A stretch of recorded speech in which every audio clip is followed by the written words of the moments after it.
Sales is the highest paid profession in the world. Jeremy Lee Miners, Wall Street Journal best-selling author, CEO and founder of Seventh Level. Every decision you make starts with your emotional side of your brain. The problem with asking questions is most of your prospects aren't just going to open up.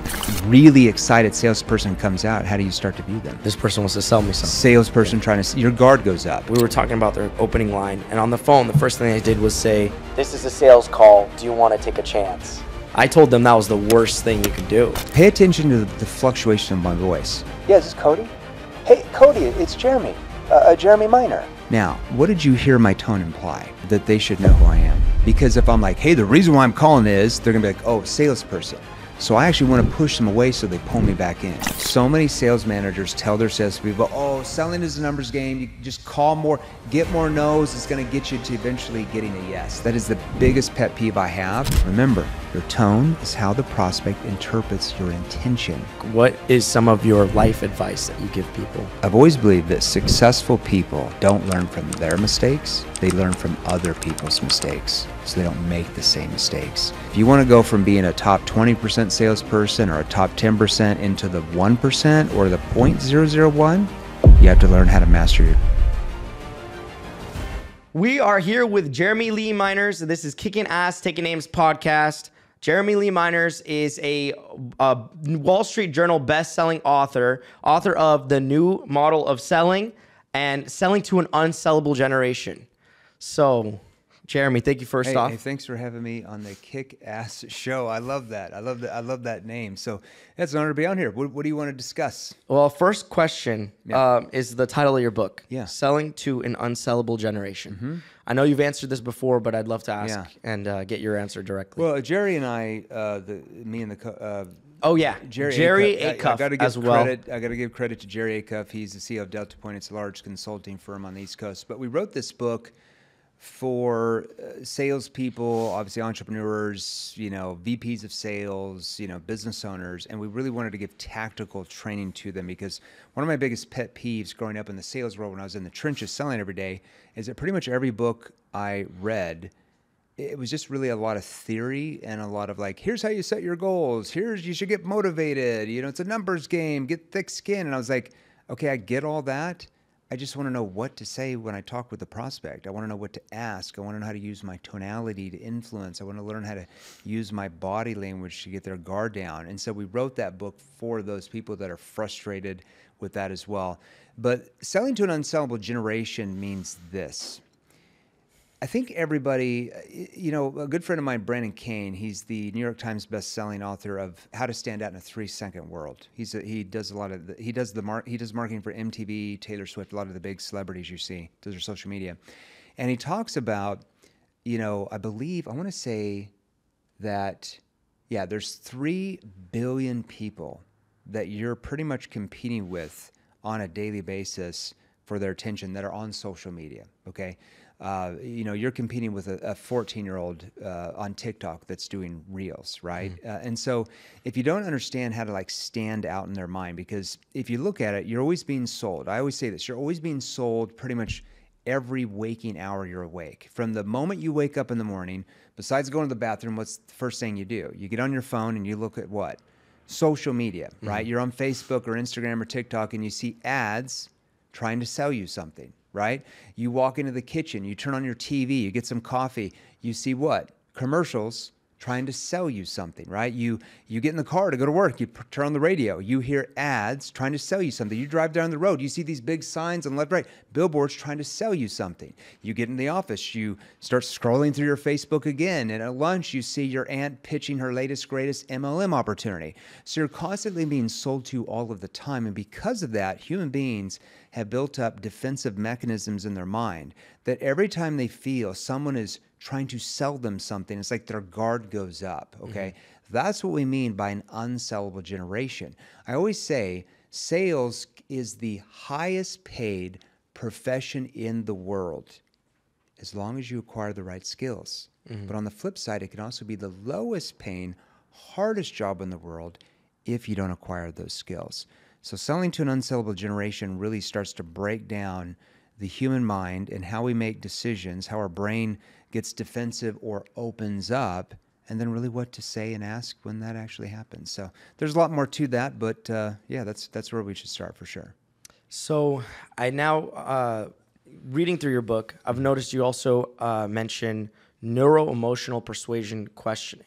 It's on 7th Level, your company. Sure. It's on the front Yeah. of your page. And so, I mean, I know we're going to the basics here, but for the audience, a lot of people, this is kind of like the fundamental standard for you guys of where you start. That's our methodology. And so what does that really mean? So I went to school, college for behavioral science and social dynamics, which is really the study of the brain. I won't give you the scientific terms, or I'll bore everybody, but it's really how the human brain makes decisions. Why do you say no compared to you saying yes? Okay. And so I probably had a really competitive advantage when I got into sales, because I really understood the way, how do you trigger the brain to get defensive and put their guard up compared to how do you trigger curiosity where their guard goes down. So with NEPQ, I'll break it down the best way I can. There's really, if you study behavioral science, there's 3 forms of communication, okay?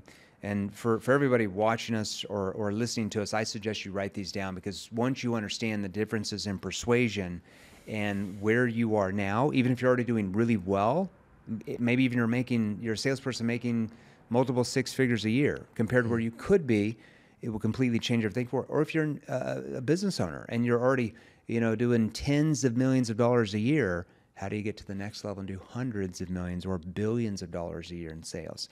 And so the first mode of selling, we call it era 1 type of selling. I won't give you the scientific term for it, but if I said the words, boiler room selling, what's the first image that comes to your mind? Boiler room selling. What's the first image? Calls.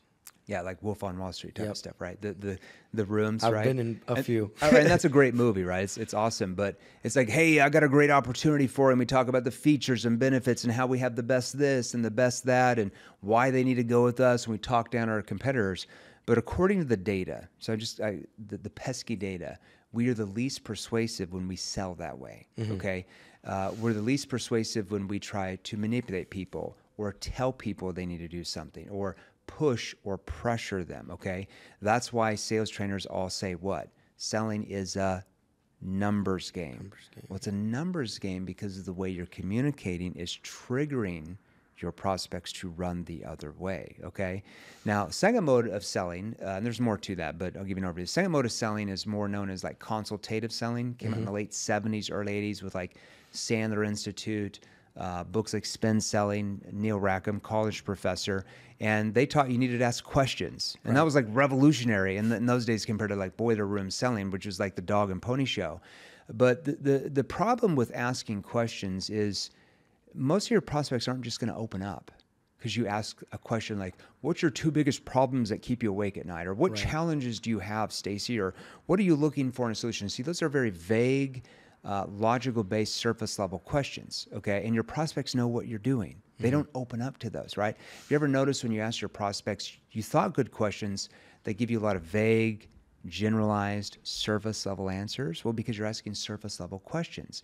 And I always say to human beings, make buying decisions off emotion or logic. 100% emotions, right? Out of the 4 industries I sold in, 2 were business to consumer and 2 were business to business. And when I got into enterprise sales, I still remember when I walked into the office that first day, because I had a really successful career in the industry I was coming from. So I was like the number 1 salesperson in that industry in the United States out of thousands. So I walk in, I'm the big cheese they just recruited, and they're all like, oh, you don't understand, Jeremy, like our prospects, like they're all logic based. Like you've got to present to them. You can't ask them questions. They're not emotional. And I'm like, well, aren't they human beings? What industry was this in? I went from door-to-door home security systems in college to then B2B enterprise debt relief services. You're talking to a completely different consumer, right? Right. You're going from like, a husband and wife maybe, or somebody at the door. Then you're talking to, like CFOs and CEOs of like Fortune 1000 companies or even higher. And so I'm like, well, because coming from behavioral science, every decision you make starts with your emotional side of your brain. I feel like a drink of water. I feel like answering your question. I feel like, looking at this camera. I feel like, grabbing my shoe. So every decision you make starts with your emotional side of your brain. You can't make that decision. If your emotional side of your brain gets damaged, you are quite literally a vegetable. You can't decide you want to go to the bathroom. You can't decide you want to drink a water. It all starts with the emotional side of the brain. And so I remember when I got into B2B, the average sales cycle of that industry was around 9 to 12 months. Okay. My average sales cycle was about 2 months. It's because I knew how to help the prospect open up, let their guard down, and how to build a gap from where they were to where they now see they could be.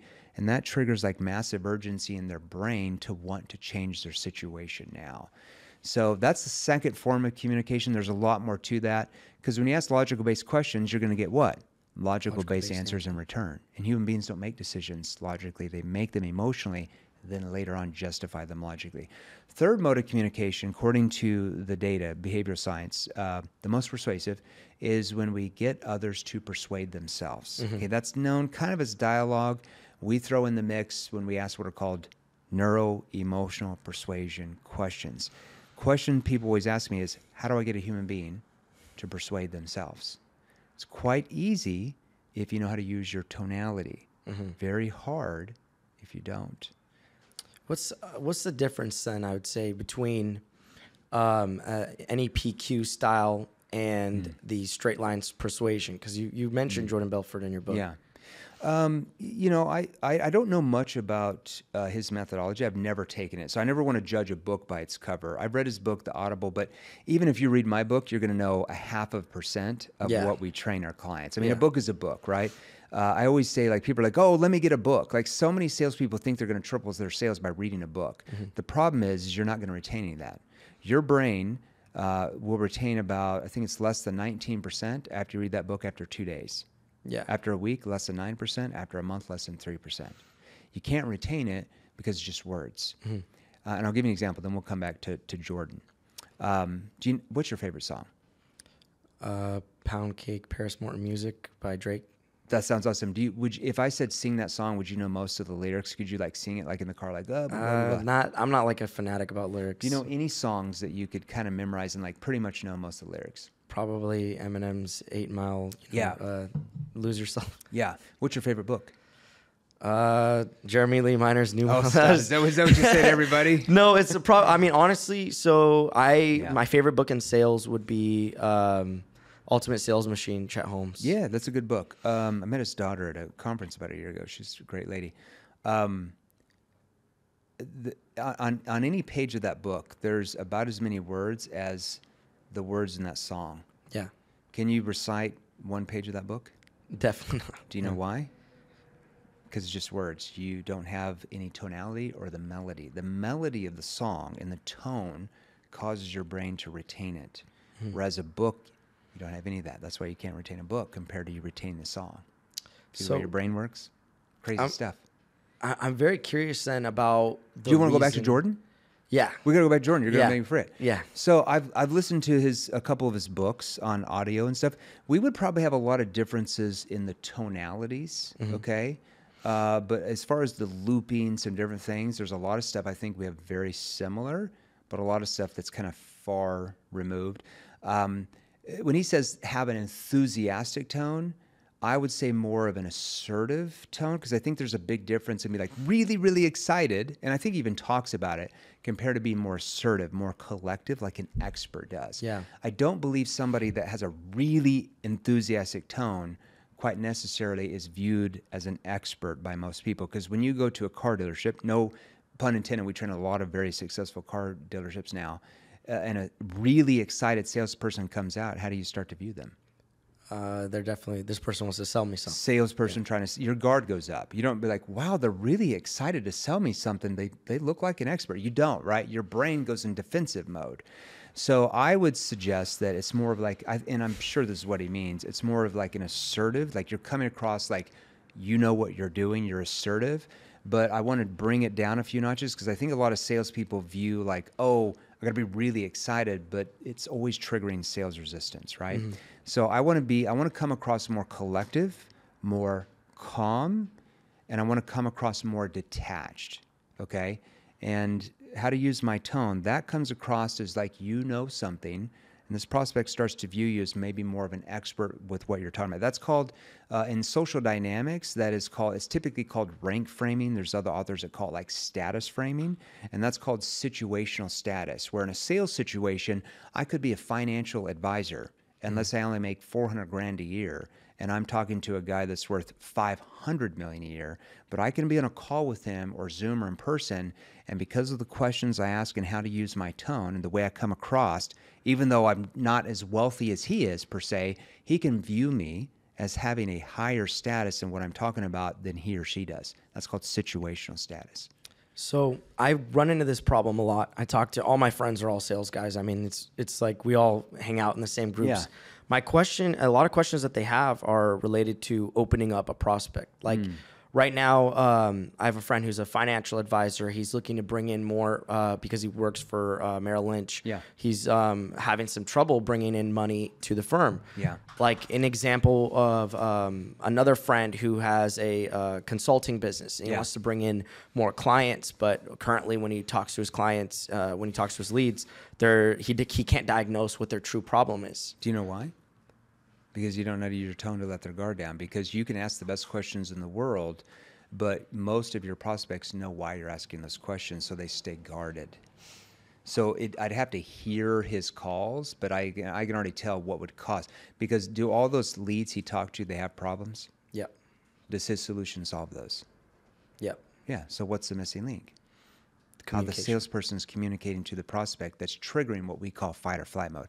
Because typically in any sales conversation you're having, whether it's on the phone, in person, and Zoom, your prospect typically within 5 to 12 seconds is picking up on social cues from you, okay? So they're picking up, and subconsciously we can't even help it as human beings. They're picking up on their verbal and nonverbal cues based off their tone and what they're saying and asking, body language that they can see them, that triggers their brain to react in one of two ways, okay? So if you come across, like I said, too excited, if you come across needy, typically excited people are needy, right? When they're really talking about, oh, I got this great thing, you're needy, right? How many experts really go up and talk to somebody about, like, oh, I've got this great thing? They almost keep it a secret where it kind of pulls in, right? They come across attached. What happens is that triggers your brain to go into what we call fight or flight mode. Oh, not interested.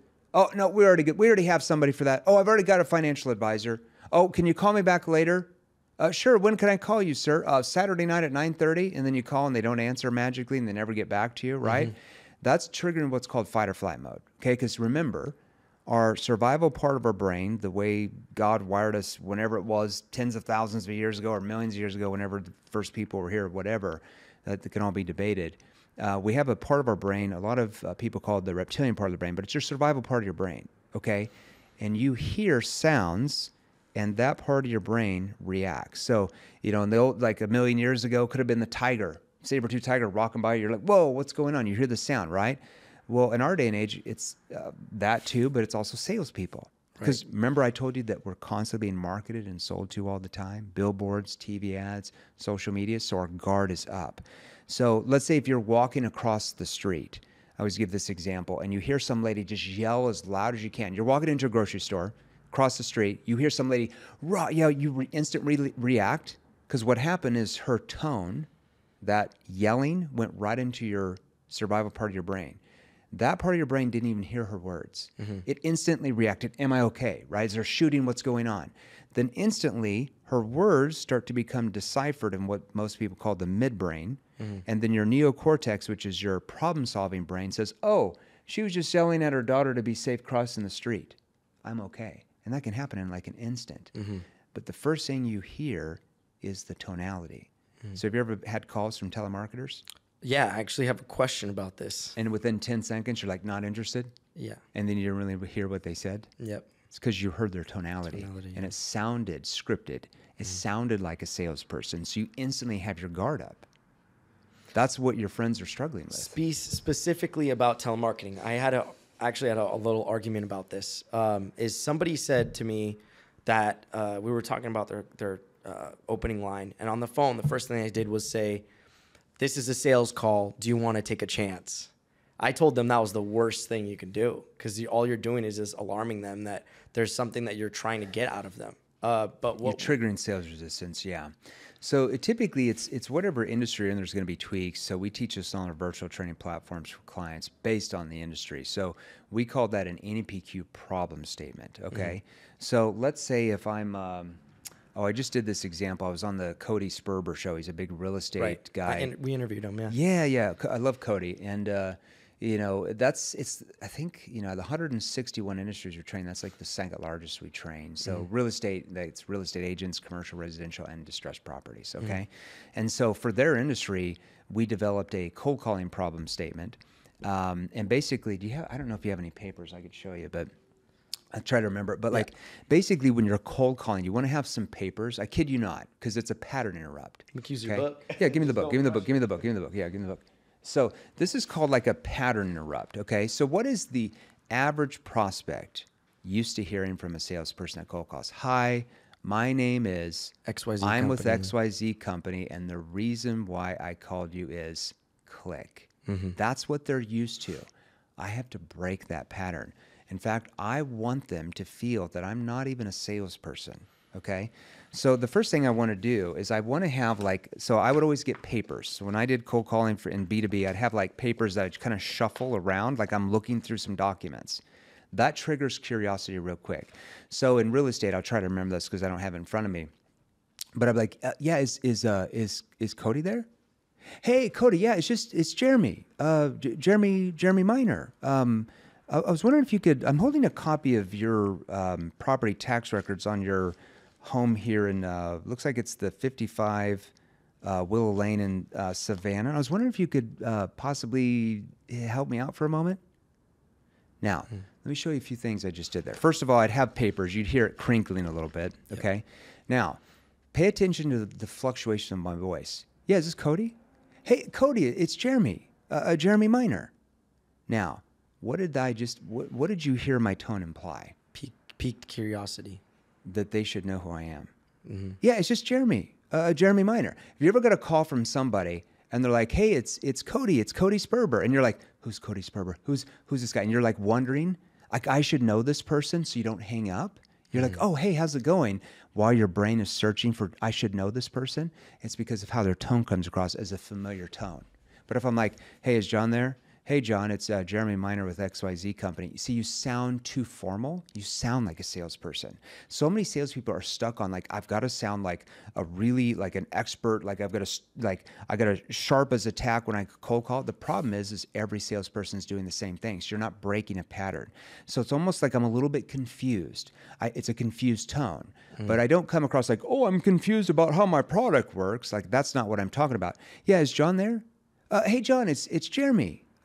Jeremy Miner. I'm holding. See, now John is like, who's Jeremy Miner? I should know this guy because my voice is Jeremy. Jeremy Miner, right? It's a familiar tone, okay?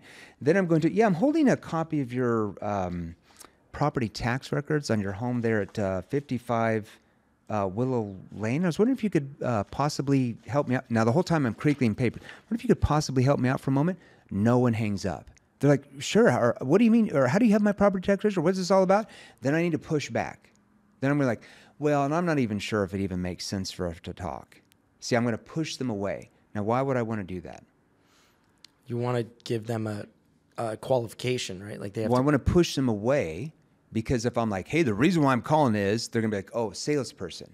So I actually want to push them away so they pull me back in. Yeah, well, and I'm not even sure if it makes sense for us to talk. I represent a group of buyers. It's like 5 or 6, and the whole time I'm crinkling papers, property tax records, okay? I represent a group of 5 to 6 buyers. They're looking, or investors, they're looking to purchase like 4 to 5 different properties, like in that 4-block area where your Savannah property is. And after they had me go through your property tax records, they asked if I would reach out to you to see if you'd be opposed at having a conversation about maybe getting an offer. Would you be opposed to having a conversation around that? Now, why would I say opposed? Why not say, would you be open? So I read in your book, you want to be neutral. You don't want to be... Well, oppose. What is the biggest word that somebody answering a cold call is already wanting to say? No. No. So if I say, would you be opposed they're not going to say, no, I would not be. They can't. They're like, no, I wouldn't be opposed, right? They're typically like, no, I wouldn't be opposed. What do you have? But if I said, would you be open? They're like, no, I'm not open. It's hard to say, yes, I'd be opposed. So, see, a lot of sales trainers will be like, you got to get them to say yes 74 times and you got a 71% chance. There's no data on that. You see, like, there's no scientific proof that that's the case. In many contexts, not all, in a lot of contexts, I want them to say no because that actually leads to the yes. Okay. Let's say if I'm fundraising for a political candidate, are you willing to let President, whoever it is, let's say Biden, are you willing to let President Biden take over Congress and the White House this year? No. See, I want the no because it leads to the yes, right? So, I mean, there's so many different examples. Actually, would it be completely unrealistic for us to talk about X, Y, Z? No, it's not unrealistic, right? See, the no leads to the yes. So that's what I'm talking about with cold calling. So when it comes to like very common bad habits you see people, salespeople have, what are some of your pet peeves? Pet peeves are accepting that sales is a numbers game. And here's why. It is only a numbers game based on how you're communicating, okay? So many sales managers tell their salespeople, oh, selling is a numbers game. You just call more, get more no's. It's going to get you to eventually getting a yes. That is the biggest pet peeve I have because that's like Steph Curry, NBA champion, saying that basketball is a numbers game. Just shoot as many threes as you can. Eventually one will go in out of 30. Right. If he had that mindset, he would have never made his varsity basketball team, let alone being paid millions of dollars in the NBA. No, Steph knows it's a skills game.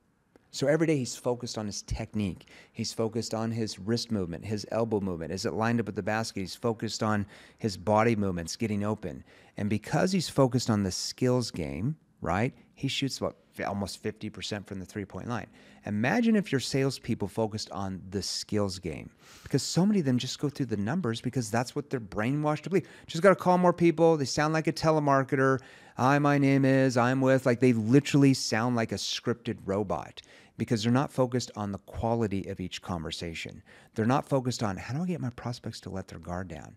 How do I get my prospects to emotionally want to open up and tell me what's really going on? How do I prevent most objections from happening in their mind? See, when I got into sales, I didn't accept that it was a numbers game because I'm like, this sucks. Like, I don't want to get told no 9 out of 10 times. Who does? Nobody does. Nobody wants to be rejected 90% of the time. That's the dumbest thing I've ever heard.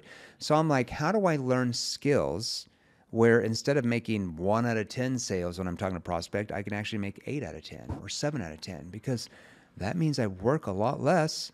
The company saves a lot more money because I don't have to spend so much money on leads that I'm burning through, right? And I get to help way more prospects solve their problems with my solution. And I make way more money because of it. So I'm focused more on the skills game. So as a sales training company, we're going to tell you the truth that there's skills you're going to have to acquire. Look, we already know you're motivated. We already know you want to set goals. But none of that matters. I love personal development. I love Tony Robbins. I love all that stuff. Cold plunges are great. Journaling, all that stuff. Not going to help you somewhere. Because when the prospect says hello, if you don't know what to say, and if you don't know what to ask, and if you don't know how to use your tone, you're going to get punched in the face pretty quick. And all that personal development goes right out your mind, right? And you get rejected all the time, and that's why salespeople, the sales profession is one of the, I think, the number 1 or number 2 highest attrition rates of any industry. Because they focus on the numbers game rather than learning the skills. That's like a neurosurgeon focusing on the numbers game. That's like an attorney focusing on the numbers game. That's like a police officer focusing on the numbers game. No, they have to learn skills to be in their profession. Right. Sales is the only profession I know of that you can say, hey, what do you do for a living? Oh, I'm in sales. Oh, how many years did you go to sales and persuasion school? Oh, 0. You don't even know what to do. You're just out winging it every day. That's like an engineer saying like, oh, what do you do for a living? Oh, I'm an engineer. But you never went to school. You don't know how to build a bridge, right? You're not an engineer at all. So I find it interesting that, and it's not salespeople's fault. That's the way they were trained, but it is their what? It is their problem. Nobody's going to come to save you. Hate to tell you that. So we're focused on the skills game, the tonalities, the body language, the right questions, the right words, how to eliminate words that trigger sales resistance, right? And that's why we've been able to duplicate in every industry. So when it comes to sales training, you might have somebody who's an introvert as well as an extrovert, but it might come more natural, or should come more natural to an extrovert. So hold on. Why do you feel like it would come more natural to an extrovert? Well, I guess that's the question, right? Like, is sales? I think that's what society believes. Right. But selling is not telling. So we find that extroverts actually, with our data, sell less than people that are more in the middle, ambiverts and introverts, because they talk too much. You ever heard of the thing like, oh, he's got the gift of the gab? Yeah. That's a salesperson that's average, because they talk so much that the prospect tunes them out because they sound like a salesperson. So I'd rather, we have to teach extroverts how to slow down, how to ask the questions slower, more verbal pacing, more verbal pausing. Because when you ask questions too fast, guess what happens? The prospects are going to give you vague, generalized, surface level answers because you give them no time to internalize what you're asking. So if I can't pace that question out, just like I did there, yeah, is it Cody? Cody, it's Jeremy. Jeremy Miner with ABC coming. I'm holding a copy of your tax records on your property there in, looks like it's 55 Willow Lane in Savannah. I was wondering if you could possibly help me out for a moment. See, I'm verbal pausing and I'm pacing it out. That's a pattern interrupt. So what it does is it triggers curiosity in your prospect's brain, where they're holding on to every single thing you're saying because they're wondering what comes next. When you just say, yeah, is Cody there? Cody, Jeremy Miner with XYZ Company. Hey, I'm holding a copy of your property tax records there in Savannah, Georgia. I was wondering if you could help me out for a moment. Too fast. They have no time to internalize what you just said. And that's when you get like, oh, not interested. Oh, we're good. Because you sound like a salesperson. So I wanted to just get some context of what brought you into sales, like when you first got started. Well, I got married as a barely turned 22-year-old. I think I was late. I think I was 21, almost 22, and had a kid on the way.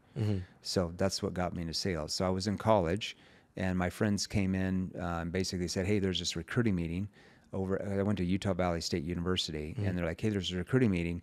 You go out and sell these alarms in the summer. You make enough money in the summer. You don't have to work while you're going to school. I'm like, cool. Walk down there, 300 people there. Everybody signs up because it's straight commission, and away we go. And then that's when it all started. So it was over 19 years ago? I mean, that would have been summer of like 2001, dude. So Yeah. it's like 23 years ago, man. Yeah. I'm an old guy. Started 7th level late 2018. And I retired in 2017. So I had about 17 and a half year sales career. And then you called it 7th level because the 7, I'm assuming the 7 Neuro-Emotional Persuasion Questions that are in the framework? No, that's a good guess though. Yeah. Nobody's ever said that to me. So 7th level. So I also studied world religions. I'm passionate about history, so I love like world religions and just their original beliefs compared to maybe what they believe today, because everything gets morphed and changes over time. And so I studied like ancient Christianity. I studied ancient Buddhism, Hinduism, Islam. Like we're talking ancient stuff. When I say ancient Christianity, I mean from the time of Christ to the rise of the rise of the Roman Catholic faith in like 325 AD. And in all of those religions, and even back into like, you're talking about like beginning of time that we know it. Now that always changes with archaeological digs, and in 50 years from now, we're probably going to know a lot more than we think we know now. It always changes. Science changes all the time. But even like Mesopotamia, their religious beliefs, and the Aztecs, and they all believed in a lot of different things, but one thing they all really believed in that was very similar, even Judaism, is that there was different levels of heaven. Okay, and God dwelt in the 7th level of heaven. Kid you not? There were different levels. Okay, hell was more of a separation from God. It wasn't like a mythical, like a pitchfork with fire. That comes from more like medieval Christianity with those pictures and type of stuff. Hell, you were separated from God. You could have been with God had you followed Him and done, been good and stuff like that, and accepted Christ. But you're separated from Him. But in order to achieve perfection and to be one with God, He dwelt in the 7th level of heaven. So that means perfection. So I brought that in as the 7th level of communication. So that's where 7th level comes from. And then you have 4 or 5 kids? I have 5 kids. 5 kids. How do you think that has affected your sales career? You think that's been like a motivator for you? Yeah, sure. I mean, when you got kids, you got to pay for them. You got to pay for. I got 3 in college right now. So I got a 22-year-old that goes to ASU. She's about to graduate. Cammie, very proud of her. She's a straight A student, very gifted. I've got my daughter Quincy, who actually works at 7th level. She's very talented. Very proud of her as well. I've got my 19-year-old Shelby that goes to school here as well at Mesa Community College. Very proud of her.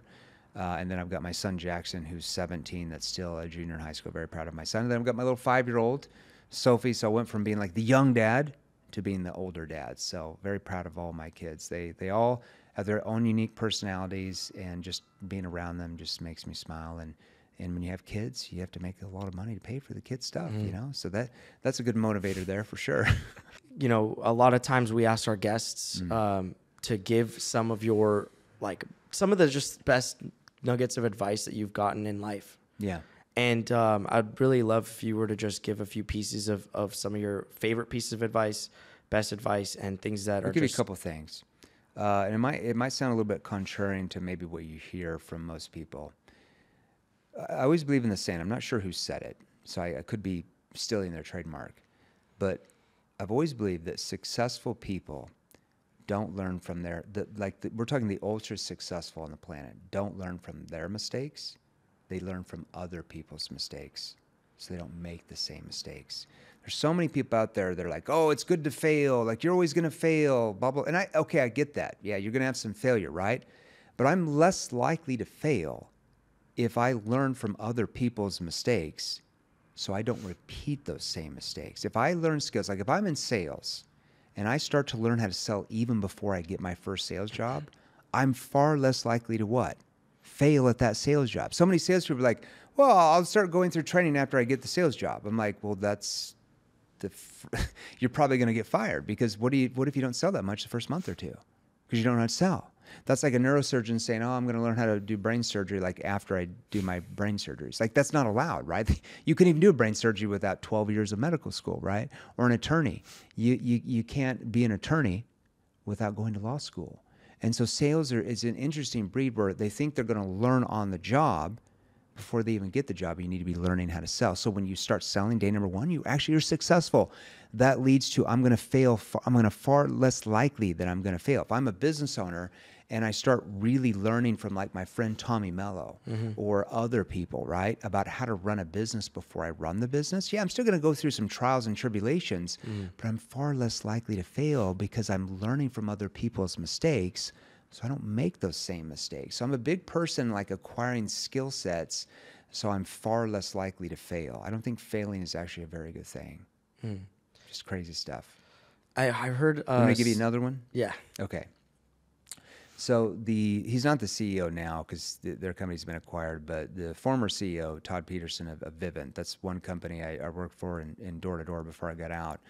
I don't remember. I wrote it down. I actually wrote this. I found it on a piece of paper like notes. We were in a boardroom. Okay, this was about a year before I left that company, and so, I can't remember what the context, but somebody said, "Oh, well, one day we're going to get into this industry," or something like that. And he's like, "No." He's like, that has to be now, because the path to one day, or saying someday I'm going to do it, or one day I'm going to do that, is the path that leads to nowhere. Like, today is the day. Like, there's no other better day than right now to acquire skills, not one day or someday. Anybody that says that to me, I'm like, they'll never accomplish that, because that day will never come. There always will be something that gets in their way. So today is the day, not someday or one day. Go ahead. So what do you think is the mentality that takes someone from a top 10% salesperson? Because there's a lot of people who are in the top 10%. Sure. But you have clearly exceeded that, and then you've been in the top 1%. 0.001%.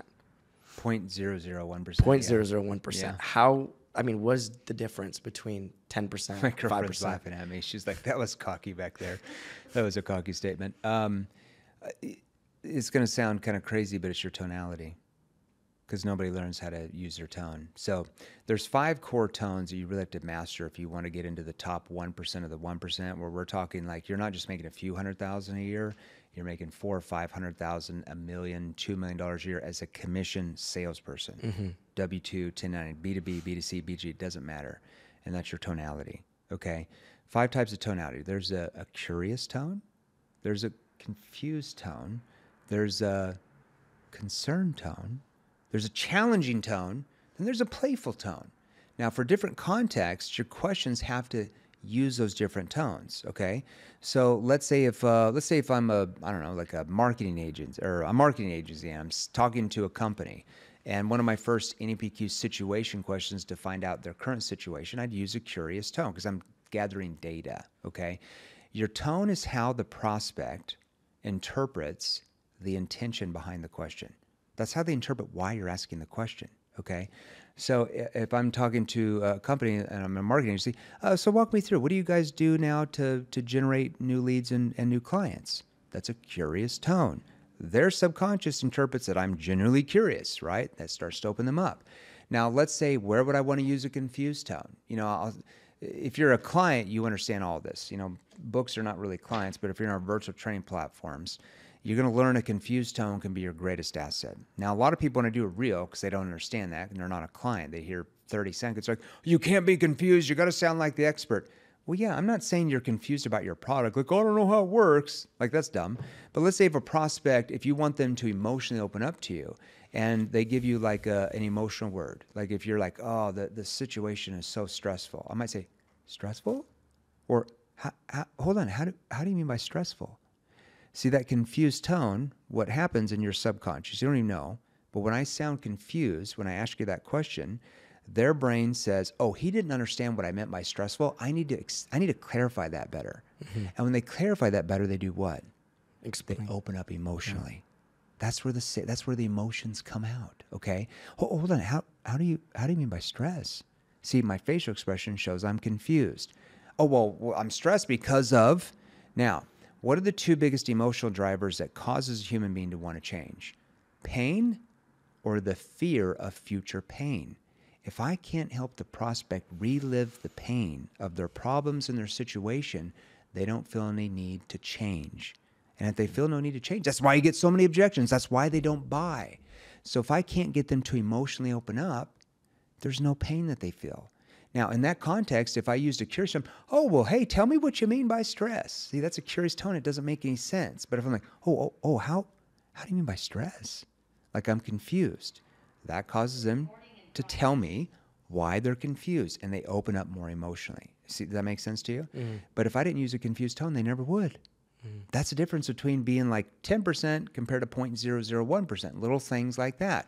Or I might use a challenging tone. Well, what happens if you don't do anything about this and the situation gets even worse? Mm-hmm. See, that's a challenging tone. But if I just ask it like this, so what happens if you don't do anything about this and the situation gets worse? Oh, I don't know. We'll figure something out. Right. See, the tone dictates. I said the same words, but my tone communicates something completely different. Well, what if you don't change anything and this actually gets worse? See, challenging tone. They're going to push back. Oh, no, I need to change this, right? Because my tone triggers that in their brain. Or let's say if you can't give them over the fence, they're just, you don't know how to overcome the I want to think it over, which is not really an objection. That's a whole nother training. Mm-hmm. I might lean in and say, what's really holding you back? See, I have to use a concern tone there. What's really holding you back from moving forward so you can get all your credit cards paid off? Say if I'm selling, debt relief or something, just something like that. Now, if I didn't use a concern tone, the prospect wouldn't feel I'm genuinely concerned for the consequences if they don't change. Does that make sense? Mm-hmm. So a concern tone would be appropriate there. What happens if you don't do anything about this, Cindy? See, that's a concern tone, okay? Remember, your tone is how the prospect interprets your intention behind what you're saying and asking. Now, there might be some playful tone, too. Ask me how I'm doing today. Let's say we meet on Zoom. You're like, hey, how's your day going, Jeremy? I'm the salesperson. Jeremy, how you doing? Most salespeople are like, oh, I'm doing really good, just working hard. Now, that doesn't hurt you, but doesn't really help you. Ask me that again. Jeremy, how you doing? Just hanging out, being the boring guy. What about you? I'm doing good. Just hanging out, trying to stay out of trouble. Are you getting in trouble over there? Nope. See, you start laughing, right? Yeah. That's a playful tone. Yeah. If I didn't use a playful tone, it wouldn't trigger your brain to react that way. Mm. That's a disarming. It's a way to disarm the prospect. Oh, just hanging out, staying out of trouble. Are you getting in trouble over there? Or let's say they don't turn on Zoom. You're like, oh, I'm not understanding. Can you see me okay? Hey, I don't think your video is working. I can't see you. I don't like to turn the video on.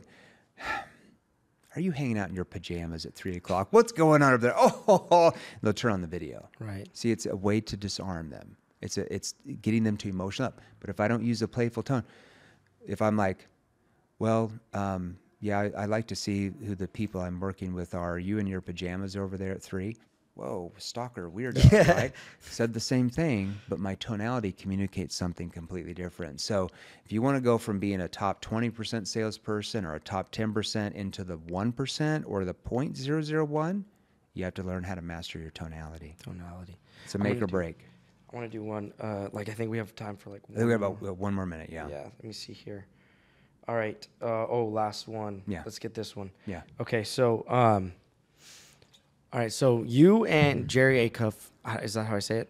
Yeah. He's not my business partner. We just wrote the book together. But the book, yeah. So you and Jerry wrote the new model of selling. Yeah. And so what was like the reason you felt that you wanted to write a book? Jerry was on my podcast when I started 7th Level. He came on the podcast during COVID, kind of the lockdowns and stuff. I just started 7th Level maybe a year and a half before. And we just got along really good. And he's a best-selling author. He's already written like 5 or 6, Wall Street Journal bestsellers, which this is one as well, and Barnes & Noble bestsellers. And we just decided, hey, let's put our heads together and write a book. We wrote it like 2.5 years ago, and it just took a long time to find the right publisher that we wanted to work out a deal with, and it was published.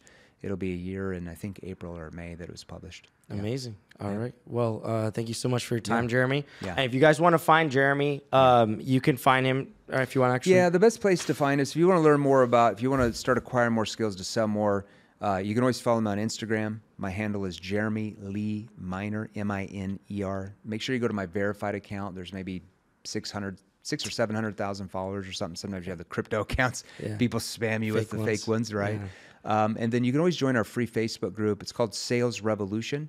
That's about 120-some thousand people. Lots of salespeople in there. We go live in there 2 or 3 times a week, different Q&As, different trainings. So go to Sales Revolution on Facebook. You look it up. And then you always get the book. You can go to barnesandnoble.com, buy the best-selling book, New Model of Selling to an Unsellable Generation. And if they want to get more advanced skills besides just a book, you're not going to master tonality obviously from a book. They can just DM me on Instagram, DM me on Facebook, those type of things, and somebody will reach out to them. Okay, awesome.